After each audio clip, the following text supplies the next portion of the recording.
All right, everybody. Thank you for being here today. I'm really excited to have you joining us on this call. Rom's going to talk about some updates with Doge South Carolina for about 10 or so minutes, and then we're going to jump over to Q&A. In the interest of, keeping the peace on the Zoom call, please raise your hand and wait to be called on when we get to the question and answer section. But other than that, please give it up for my boss, the founder of Doge South Carolina, Rom Reddy. Please take it away, Rom. Thank you, guys. Thanks for accommodating the 5 o'clock. We have some conflicts here, but I just wanted to kind of touch base with all of you and kind of talk a little bit about what is the next step. We've talked about our mission. We've talked about what we're trying to do, which is it's so simple in many ways. We've got to get the money and the power away from government and back to the people. And so how do we do it? So I want to spend a few minutes here just talking about several of the initiatives that we're going to be launching here in the fall that we have started working on. And I'm going to talk a lot about AI, by the way, and there's two different versions of AI. Some people get concerned when they hear AI. There's an AI version that goes through public databases and looks at all the news items and all this kind of stuff and answers your question with type of AI you see in Chat GPT. And sometimes those answers are biased depending on what type of news it's reading and what type of articles it's accessing. The AI I'm going to talk about today is nothing to do with that. We have a team of people who are actually custom designing programs to go into government databases. So it's very specific databases and sort of be like a super analyst for us. Give us in about 5 minutes what would take 5 or 6 months under normal circumstances. So when I talk about AI, just remember that, and I'm going to ask you guys at the end of it to help us a little bit, and I'll get to that in a minute. So what are the 4 or 5 things we're working on? One, we are going to empower people at the polls in June of next year, which is the primaries. Um, to do that, there's two things we're doing. One is there are some critical races for the House that we're trying to give those districts better choices. We've got two categories of House members. One category that's generally useless, they don't do anything, they just sit there and vote whatever the leadership tells them to vote. And the other category that's generally bad. So the question really is identifying these things. We've got a big effort on that and giving people a choice and exposing some of these things in areas where we think we in fact can get some traction. Now there are some bad people, you've got to remember, who are extremely powerful, and what we don't want to do is take on these power centers up front.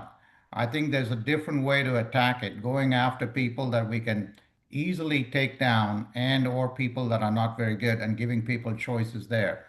How are we going to do it? There's a couple of things that are happening. One is we're going to use AI to identify something you all should know, and something I'm going to ask for help from you is in a typical Republican primary, statewide, about 350,000 people vote. That's about 8% of the population that determines the future of the state.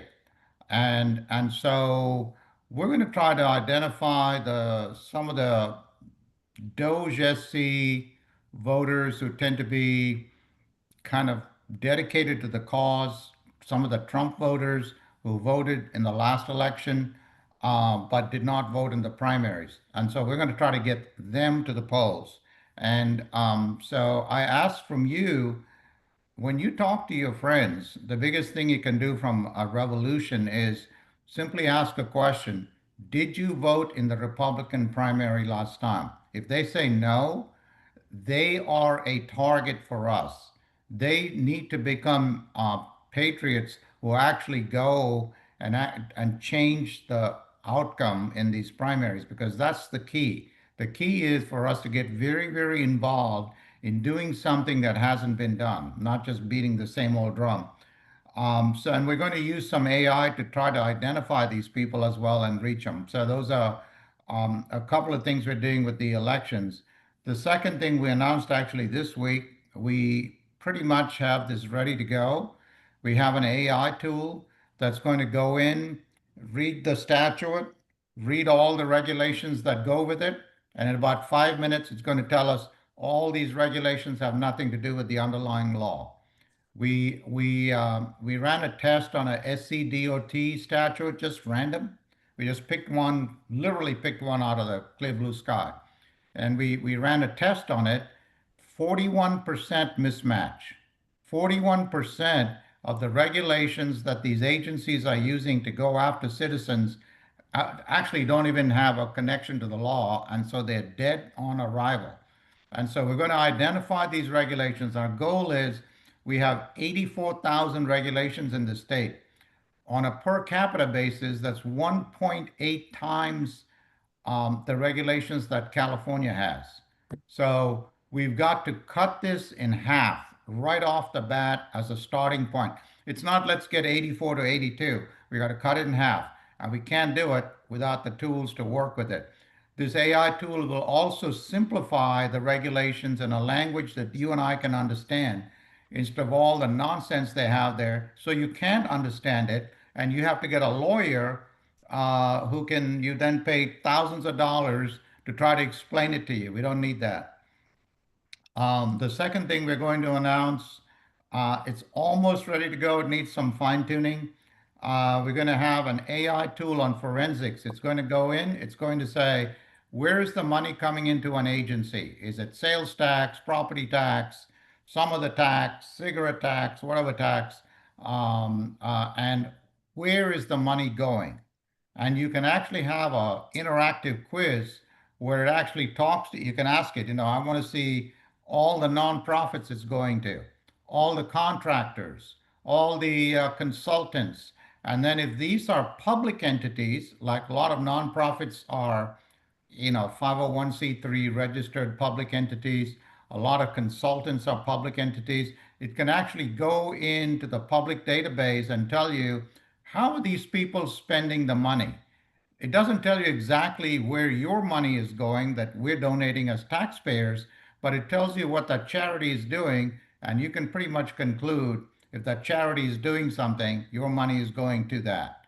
And so that tool, we're going to have that tool soon. The third tool we're going to have is something called AI portals. Now, the big complaint we're going to get as we start cutting down these agencies, as the regulations go, the agencies have to go. 103 agencies.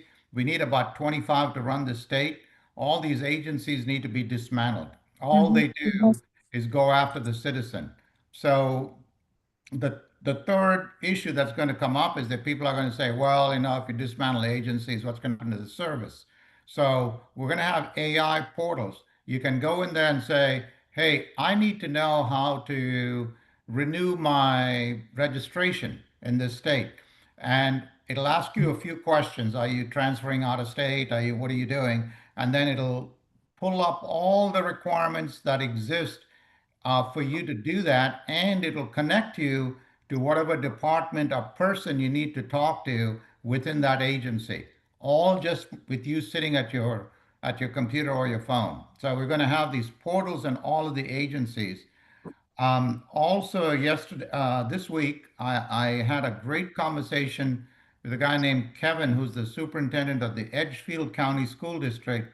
And we're going to run a trial starting in the fall with 1,800 kids in middle and high school, where we're going to use a new version of learning for math, science, and English that actually adjusts to how a child learns. Every one of us learns differently. My left side of the brain is different from your left side, and that's a good thing. And so on and so forth. All of us learn differently. And so this one quickly adjusts to how a child is learning and adjusts the teaching of math, science, and English to that child to get you to the same end goal.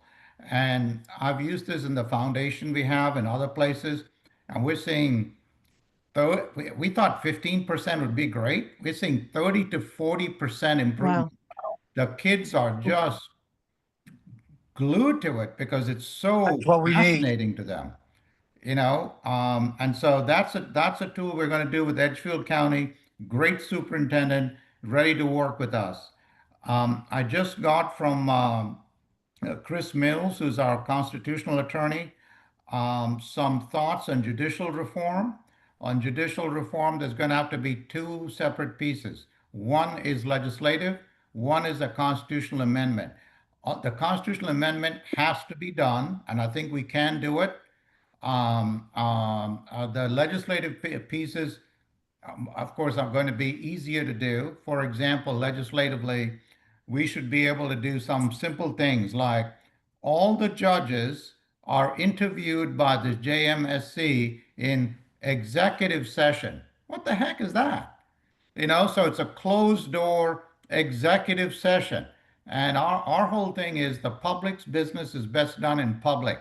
These need to be wide open. We Mhm. need to see what's going on, what questions are being asked, who these questions are being asked. That's easy to do legislatively. A lot of you may not know this, but we still have chock full of DEI criteria for these judges. And all of these DEI criteria need to be eliminated. We Mhm. simply need to go with the best judges that we can find. These are all things that can be 100%. done legislatively. Now, what is going to be the harder to do legislatively is what we'd like to see is we don't have a problem with the governor who's elected in a statewide election, appointing judges for a period not to exceed 3 years. But at the end of those 3 years, the judges need to face a retention election from the public. Are you a good judge? Are you a corrupt judge? Yes. Or do you need to go? If you need to go, the people need to be able to vote no for a renewal term. It's not you're not electing your judges, but you're saying this judge is a bad guy and you vote him out, and Yes. then the governor starts the process all over again. Good idea. That's really good. And that's a process that works fantastic in Florida. Ron DeSantis, a great friend of ours, and it really something is that works there. We're also going to have a proposal on roads. I know something about construction. I used to have a construction turf company that operated in 50 states. I could never run it like this. This is centralized. 71% of our roads controlled out of Columbia, and that's the third or fourth highest in the, I think it's the third highest in the nation. We might be getting up to second highest in the nation, and we have the second worst roads in the nation. So Mhm. this has got to be dismantled. We got to go back to the districts. We've got to get back to not doing all this work in-house like we're doing it. We should be using contractors in a transparent bidding environment in the district. And again, it's going to be portal related. If you have an issue, you should be able to get in the portal. It should be completely transparent. We Yes. are the citizens. The power has to be with us.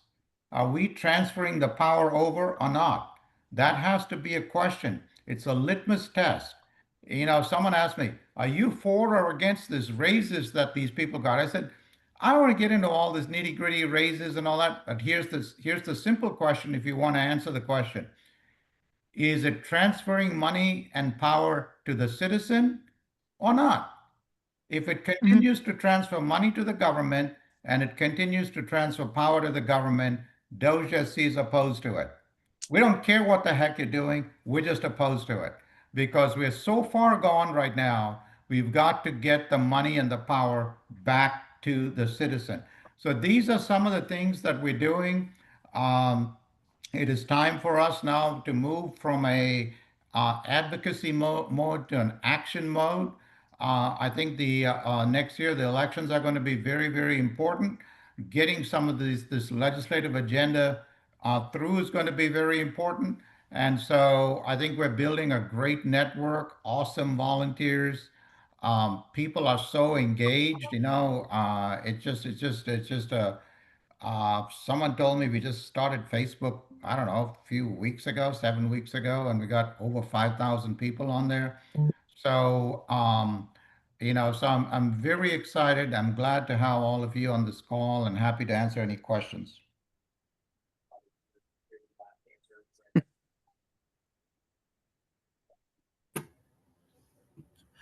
Thank you, everybody.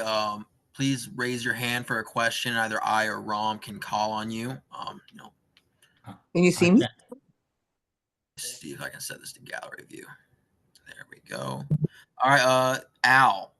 Oh, good. Thank you. So now I have the truck that has the flags on it. I introduced it.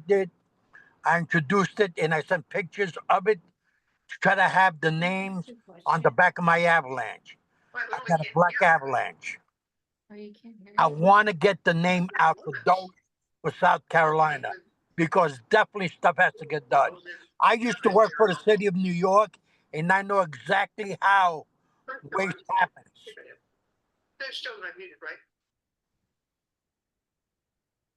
I think we lost. I think Scott is on. I think if it's Scott you called on, I think Scott is on mute.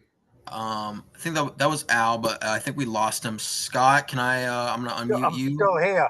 Oh. One moment. All right. Al, where'd you go? I'm right here. Okay. Yes, I think that's a great idea. Working on getting some yard signs with Wes. But I agree. We want to definitely highlight DOGESC and the PD as much as possible. Yeah, but not as much a yard sign. I drive a black Avalanche, and I want to put it on the back of my truck. And right now, I'm flying 8 American flags on the back of my truck. No. Rom, I got to share those pictures with you. Al sent me some pictures of his truck the other day, and I think we would definitely benefit by putting a Doge sign back there. And Thank you. as a matter of fact, I got 2 of them. I got Absolutely. the one I'm driving right now, and the other one has on there for the last 5 years. Let's go, Brandon. Absolutely. Yeah. Well, that's All right. good. So yeah, so Trevin, can you follow up on that? And Yes. and let's get some, Trevin, let's make sure we're getting some of the signs that I had this with one of my companies that when you put it on trucks and stuff, it is exposed to sun a lot.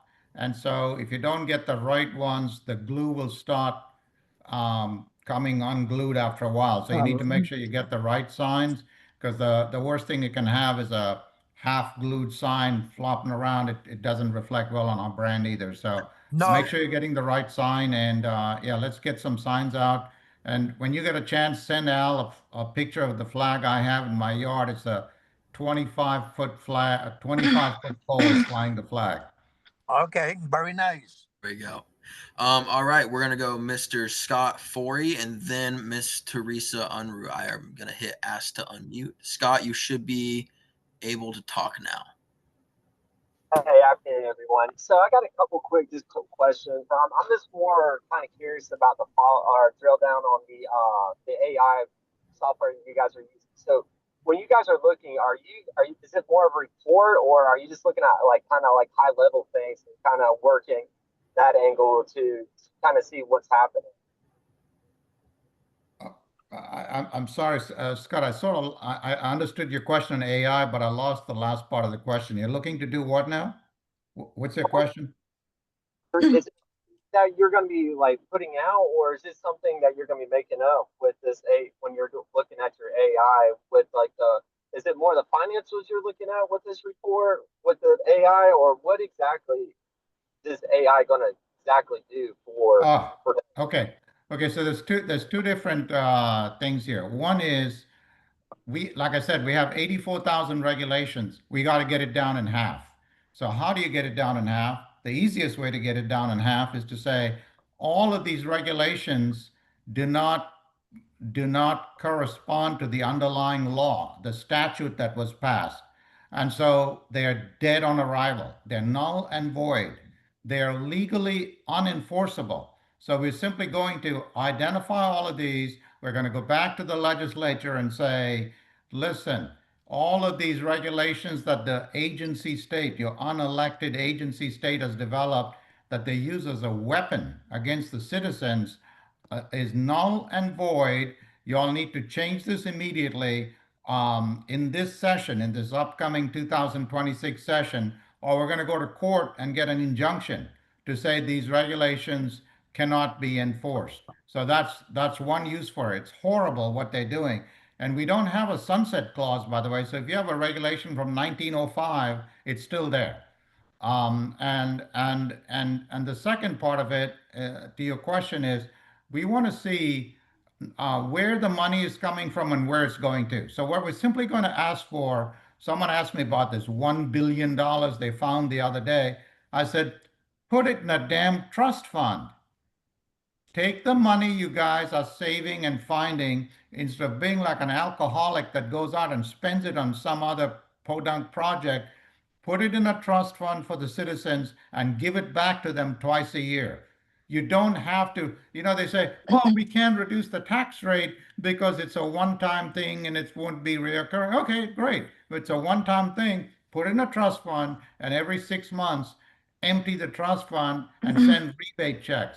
I said $1 billion a year that you guys just found and then spent within a week is $200 per person for the state, $800 a family of 4. Give it back to the families. And so we're going to identify all these things. We're going to identify the savings, and we're going to go back to these lawmakers and say, give the money back. We're going to take the bottle of alcohol off the table. Good. Got you. All right. Another more follow-up question with that is, with the DOGESC, would that also be a part of the centralized to decentralizing of banking when it comes to crypto? Decentralizing of what now? Of the bank systems, is that something DOGE is going to be a part of too as well? No, we're not addressing that. We've got such low-hanging fruit, Scott, that we've got to solve right now. So it's very, very simple. It is, we got to get rid of the regulation, we got to get rid of the agencies, and we got to take all this money and we got to give it back to the people. And then we've got to fix this one branch of government. We got a legislative branch of government that runs our lives, and we got to go back to 3 branches of government and the citizen understanding that their rights come from God, not from government. And the more you have this powerful government, the more there's a whole generation that believes the government, their rights come from government. All right. So in the interest of time, Teresa, and we can come back to this some more. Teresa, I think you're next. Okay, so I just have 2 questions about, so are you getting involved with, it's a pleasure to meet you, actually. So thank you for having this Thank whole you. thing. I've enjoyed it. So on primary voting, that's probably the first thing that we're going to start hitting on. Are you doing any grassroots stabilization like training, or are you planning on doing that with AI to do more getting people out to vote for the primaries and making awareness for that? Is that what you're going to be focusing on too? 100%. Okay. Because just remember this: if there are 350 statewide, forget about each individual county and districts and all that. Statewide, if there are 350,000 people that vote in a Republican primary, you only need 175,000 votes to win a statewide primary. So Democrats are allowed to vote in primaries. So you got 150,000 Republican votes are determining the future for 5.5 million people. So if you guys on the ground, all of you volunteers, can get involved, so each of you get 5 people who have never voted, it is so easy to change the dynamic in the primaries. And so what we're going to do is we're going to help identifying the people, and you might even just be able to ask the question. I'd like for you guys, if you have friends, say, hey, did you vote in a Republican primary? First, make sure, of course, that DOGESC supporters are supporting the basic principles. Of course. Say, did you vote in a Republican primary? No, I didn't vote in a primary. I voted in the general. Okay, please. Next year is the 250th anniversary of this country's birth. For this one time, please vote in the primary. We'll help you any which way you can, but please vote. If you need a ride, let us know. We'll get you a ride. That's what I was thinking too. Yeah. Organizing. And those are the things we're going to mobilize. We got a group of 8 or 9 people right now working on that. Okay.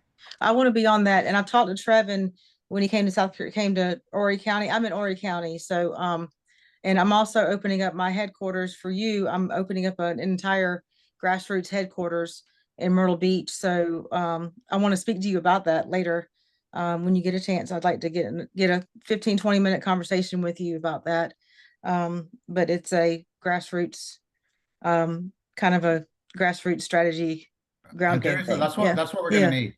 That Yeah. is literally what we're going to need. If Okay. any of you are history buffs, go back Yeah. and look at history and look at Okay. the American Revolution. It is true revolutionaries that said, Mhm. enough is enough.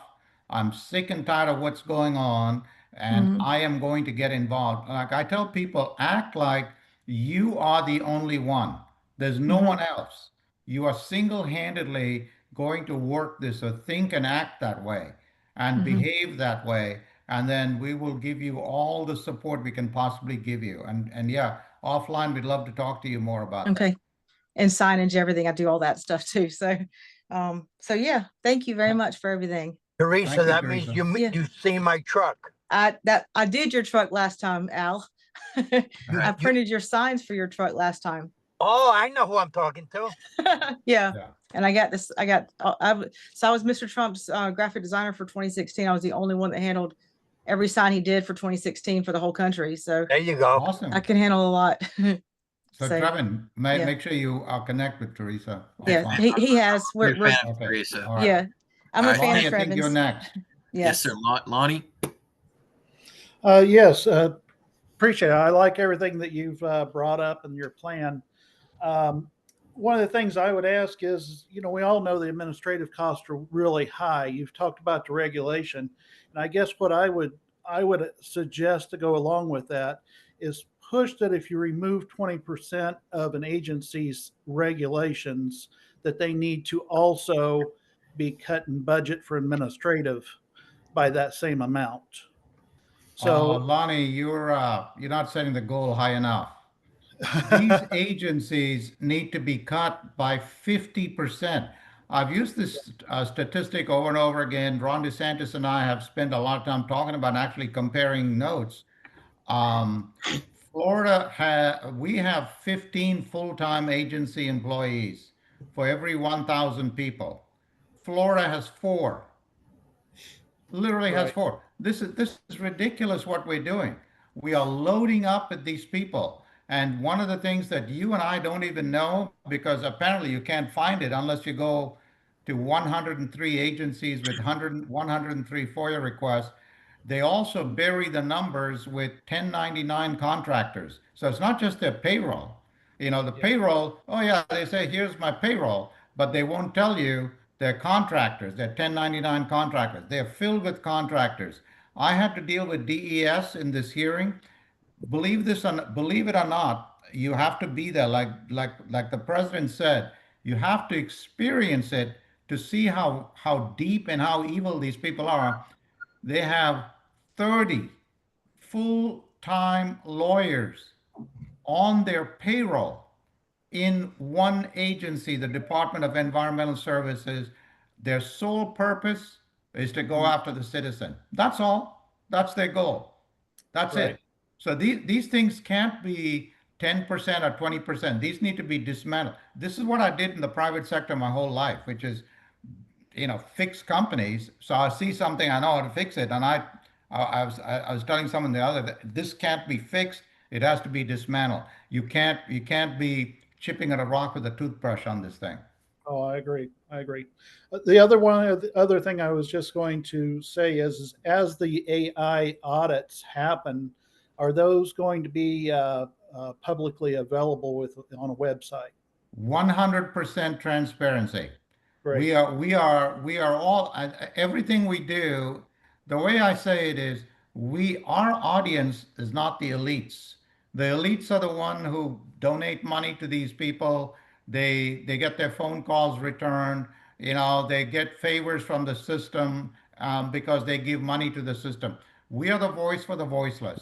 So we are 100% transparent. And if we're not transparent, for whatever reason, I can promise you it will not be because on purpose. It'll just be we just didn't know. So you guys call us out. Sounds good. Thank you. All right. Was there one more? I think we have time for one more question. I know Miss Clancy Collins texted that she had a question. I mean, I've asked to unmute real quick. Yes, sir.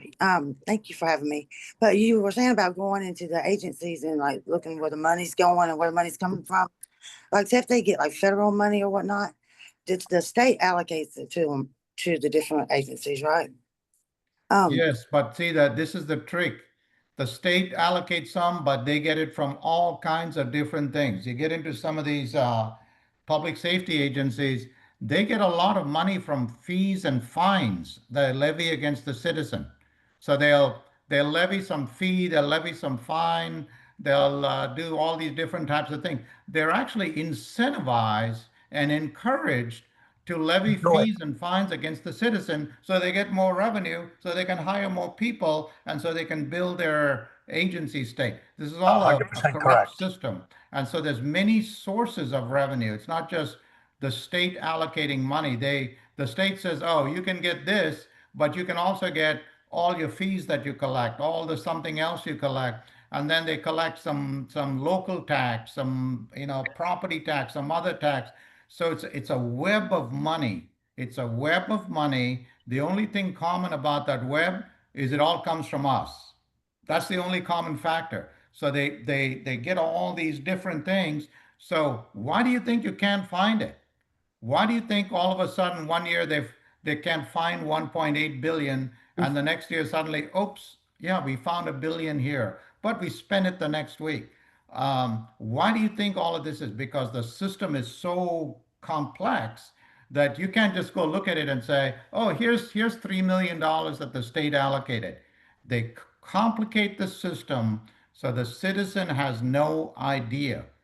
And so our job is to uncomplicate it. And like I think Lonnie or someone said earlier, just make it transparent so everyone knows what's going on.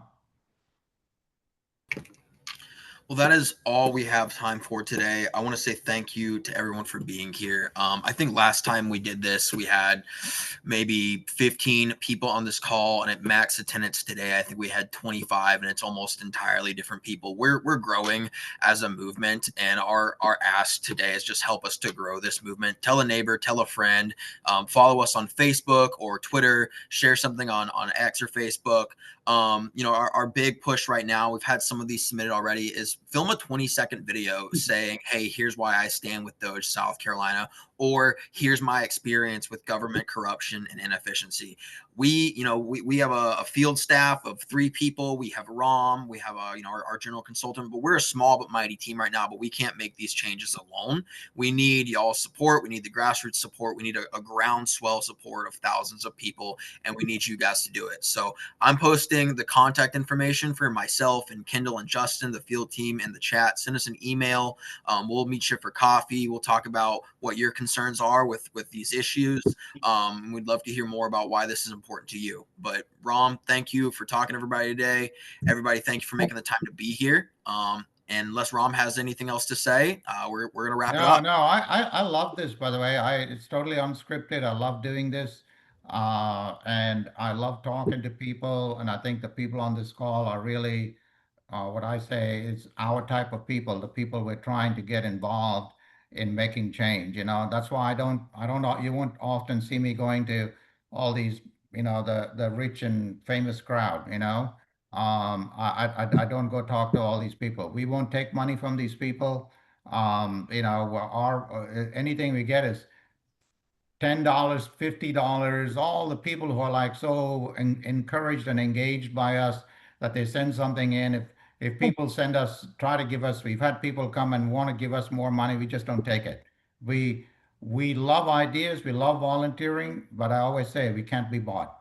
It'll never happen. So thank you Glad I'm everybody for glad. being here today. thank you. Thank All you, right. everyone. Bye. But